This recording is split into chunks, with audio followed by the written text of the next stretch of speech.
Today on Entertainment Circle, Joanna Mosca says, "Where does good love go?"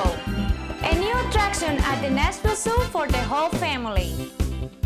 The Nashville Symphony opens the dance floor with the Spanish Harlem Orchestra.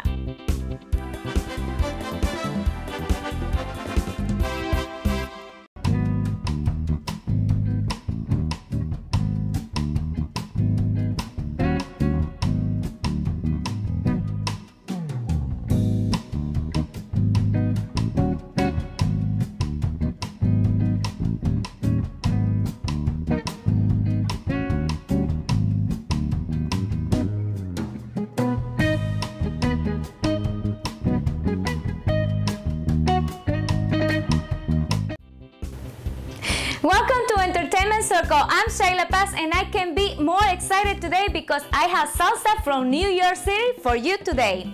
Bienvenidos a Entertainment Circle, yo soy Sheyla Paz y estoy muy emocionada porque tenemos música salsa desde Nueva York.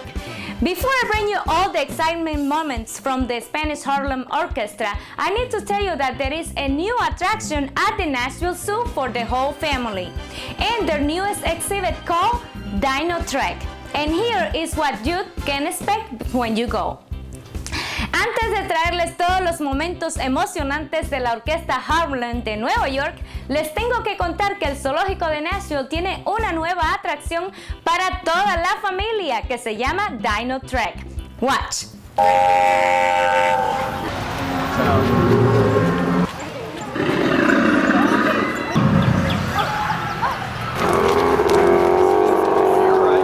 DinoTrek is our newest feature out at the Nashville Zoo. It opened up on March 16th and it'll run through July 31st. It's 16 animatronic dinosaurs along a wooded trail.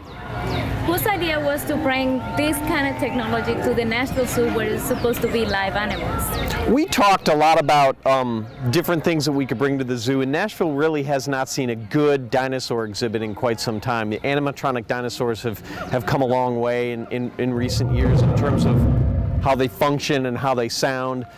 So we just thought it might be a good idea to bring families who, particularly with kids that enjoy dinosaurs, a good dinosaur exhibit in a very natural setting. And talking about sound, how do they know which rhinos sound like? It's theory largely. You know, researchers will look at bones and try to figure out how these animals may have sounded millions and millions of years ago. So it's largely theory. Some of it's entertainment based. So it's not that these animals, we're sure that these animals sounded this way. We're just basing it on theory mostly. Okay. There is a totally new trail created just for this. How did the process go and how did you decide where to put it exactly? Well, we looked for different wooded areas that would be easily accessible by the public from the existing trails, someplace that's relatively flat that people can traverse, but we also wanted a place that was heavily wooded, so when you walked through it you felt like you were in a forest, and this area really close to our historic home proved to be the perfect area for that. Looking at the map, there are some pictures comparing the dino to the actual animals today.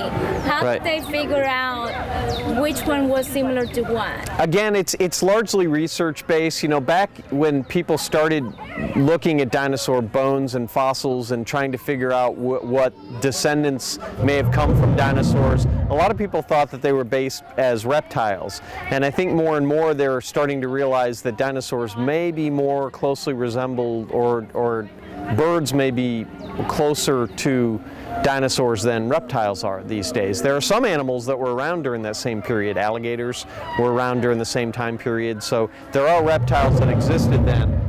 But the way the bone structure is made for dinosaurs and how birds are made today are very similar, and that's where a lot of that stuff comes from. How many dinosaurs are in the exhibit?